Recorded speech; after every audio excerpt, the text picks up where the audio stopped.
Hello students, good morning and Jai Swaminarayan to all of you. Today I want to continue our chapter transformation. In my last period I had taught you how to do affirmative into negative sentence, and I had also taught you the negative words equivalent affirmative. So let me see how to do negative sentence into affirmative sentence, how to change into negative sentence into affirmative sentence. So there are some rules to make a negative sentence into affirmative sentence. By removing no, not, short form of the not, none, nothing, nobody, never, etc. And a word opposite in meaning, और जो शब्द है opposite word meaning में वो भी हमको remove करना है और इसकी जगह कोई दूसरा शब्द अफर्मेटिव वर्ड्स यूज़ करना है. For example, his feet are not clean, मतलब उनके जो फीट थे पैर वो क्लीन नहीं थे. नॉट क्लीन, तो नॉट क्लीन ये पूरा शब्द है, इसकी जगह हम कुछ इक्विवेलेंट अफर्मेटिव यूज़ करेंगे. तो हीज फीट आर डर्टी, उसके फीट कैसे थे? डर्टी थे, गंदे थे, मतलब क्लीन नहीं थे. तो क्लीन नहीं थे उसके बदले में हमने डर्टी शब्द एक शब्द यूज़ किया जो बिल्कुल अफर्मेटिव सेंटेंस बन गया, और यहाँ पे नॉट जो नेगेटिव वर्ड्स है वो हमने रिमूव कर दिया. सेकंड रूल्स है by changing the degree of comparison of the adjective or the adverb. देखो दोस्तों, डिग्री ऑफ कंपैरिजन में हम जो एडजेक्टिव और एडवर्ब यूज कर रहे हैं वही एडजेक्टिव और एडवर्ब शब्द है, उसको हमको चेंज करना है. डिग्री ऑफ चेंज कंपैरिजन के जो एडजेक्टिव और एडवर्ब वो दोनों को हमको चेंज करके भी हम सेंटेंस को नेगेटिव में से अफर्मेटिव चेंज कर सकते हैं. For example, June is not as hot as July. June is not as hot as July, मतलब जून है वो जुलाई का जितना गर्म नहीं होता, इतना गर्मी नहीं होती, तो जुलाई में ज़्यादा होती है. तो यहाँ पे देखो ये सेंटेंस है एज वाला, तो ये पॉजिटिव डिग्री का सेंटेंस है, तो हमको डिग्री चेंज करके बनाना है, अफर्मेटिव सेंटेंस बनाना है, क्योंकि यहाँ पे नेगेटिव वर्ड यूज़ किया है नॉट. सो दोस्तों यहाँ पे आपको क्या करना है, first of you have to change both of subject, आपको दोनों सब्जेक्ट को चेंज करना है. तो यहाँ पे जुलाई पीछे है तो जुलाई को आगे किया, सेंटेंस नेगेटिव है तो हमको अफर्मेटिव बनाना है. तो जुलाई इज कंपेरेटिव डिग्री में हॉट का क्या होगा? Hotter, hot, hotter, hottest. तो यहाँ पे जुलाई इज हॉटर कंपेरेटिव डिग्री में. देन तो ई आर देन लगाते हैं हम, कंपेरेटिव डिग्री में क्या लगाते हैं? E R than. तो July is hotter than June. समझ लो, first of you have to change both of subject, दोनों सब्जेक्ट चेंज करना है. Then after to be form, तो July is, then after adjective form of comparative degree. Comparative degree में hot का क्या होगा? हॉटर, और कंपेरेटिव डिग्री में क्या लगता है? देन, तो हॉटर देन जून. तो यहाँ पे देखो मीनिंग क्या है, July is hotter than June, मतलब जुलाई वो जून से ज़्यादा गर्म है. तो यहाँ पे भी यही बात हो रही कि June is not as hot as July, जून नहीं है जुलाई के जितना गर्म, मतलब जुलाई ही गर्म है, तो यहाँ पे भी जुलाई को गर्म बताया है.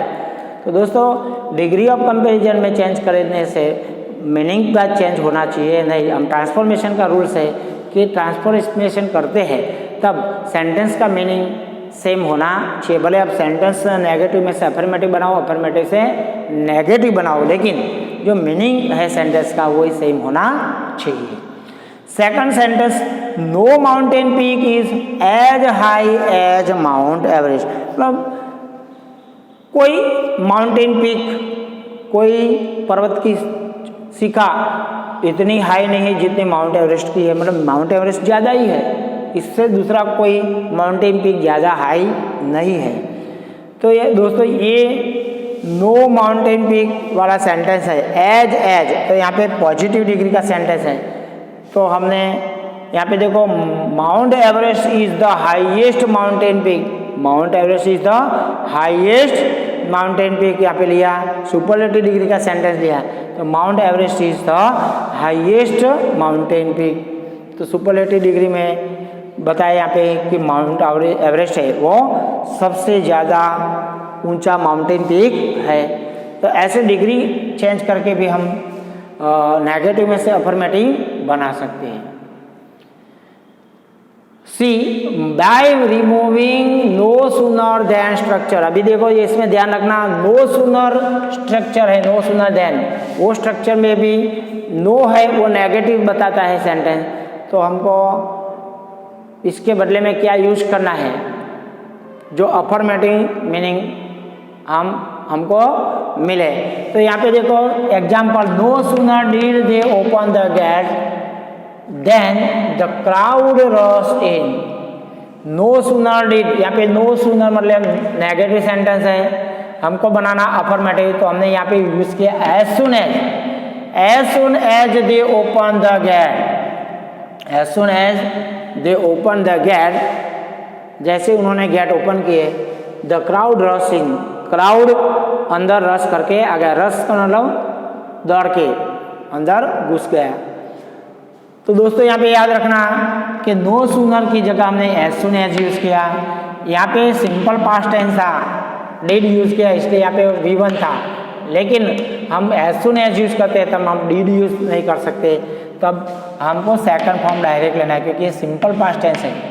तो as soon as they open the gate, समझ में आया। यहाँ पे डिड लिया था, क्यों, सिंपल पास्ट टेंस का सेंटेंस था, यहाँ पे नेगेटिव बनाना था, इसलिए नो सूनर था, इसलिए यहाँ पे डिड लिया था, no sooner did they open, इसलिए यहाँ पे V1 था, क्यों, यहाँ पे नेगेटिव सेंटेंस लिया और डिड यूज किया था।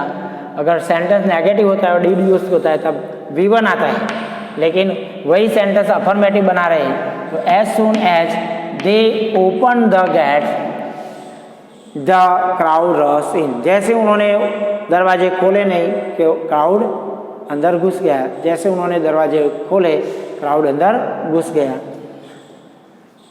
Second sentence, no sooner do you see a red light then you must stop, जैसे आप रेड लाइट देखो नहीं कि तुरंत आपको रुकना चाहिए। दोस्तों यहाँ पे देखो नो सूनर दिया नेगेटिव सेंटेंस, और यहाँ पे सिंपल प्रेजेंट टेंस है, डू डस किस में आता है, सिंपल प्रेजेंट टेंस में। तो यहाँ पे सिंपल प्रेजेंट टेंस का सेंटेंस है, no sooner do you see, यहाँ पे first form of the verb see, और red light then you must stop. तो as soon as you see a red light, as soon as you see a red light you must stop, जैसे आप red light देखो कि आपको रुकना चाहिए। D, by introducing words और phrases of equivalent meaning, मैंने आपको इसका टेबल भी लिखवाया था इक्विवेलेंट मीनिंग के। दोस्तों लास्ट वीडियो में मैंने आपको इक्विवेलेंट मीनिंग का पूरा टेबल मैंने लिखवाया था। तो यहाँ पे ये भी रूल्स है कि बाय इंट्रोड्यूसिंग वर्ड्स और फ्रेजेस ऑफ इक्विवेलेंट मीनिंग, जो क्या इंट्रोड्यूस करना है, ऐसे शब्द और शब्द समूह जो मीनिंग में इक्विवेलेंट हो, जो समान अर्थ बताता है। So let we see example, हम एग्जाम्पल देखेंगे तो बराबर उसमें मालूम पड़ेगा। First example, Sanjay was not granted permission to leave early, Sanjay को जल्दी जाने की परमिशन ग्रांट नहीं हुई थी। तो ग्रांट नहीं हुआ था, उसके बदले में नॉट ग्रांटेड की जगह हम यहाँ पे यूज करेंगे रिफ्यूज। तो Sanjay was refuse permission, refuse करना मतलब मना करना, परमिशन नहीं दिया। तो Sanjay was refuse permission to leave early, Sanjay को जल्दी जाने की परमिशन रिफ्यूज कर दी थी। दोस्तों यहाँ पे नॉट ग्रांटेड पूरा ये शब्द नेगेटिव शब्द की जगह हमने इक्विवेलेंट मीनिंग लिया, अफर्मेटिव इक्विवेलेंट मीनिंग लिया। जो लास्ट पीरियड के जो टेबल था उसमें मैंने आपको ऐसे वर्ड लिखवाए थे। This newspaper print is so small that I can not read it, ये न्यूज़पेपर की प्रिंट इतनी छोटी है कि मैं उसको पढ़ नहीं पाता, मैं उसको पढ़ नहीं सकता, इतना छोटा राइटिंग है। This newspaper print is so small, इतनी स्मॉल है, इतनी स्मॉल है कि मैं उसको रीड नहीं कर पाता। तो दोस्तों यहाँ पे सो स्मॉल है, तो सो स्मॉल इसकी जगह हमको नेगेटिव शब्द यूज करना है।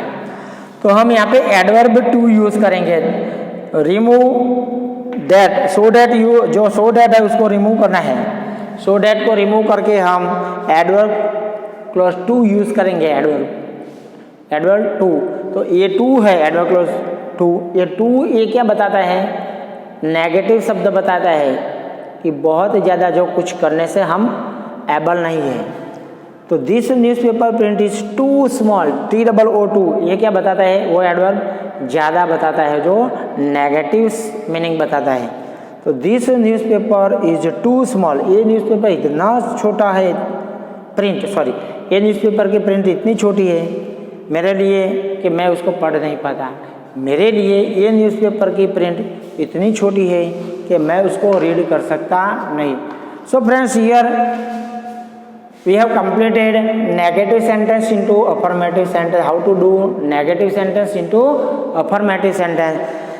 In next period I will teach you how to do interrogative sentence into affirmative sentence and affirmative sentence into interrogative sentence.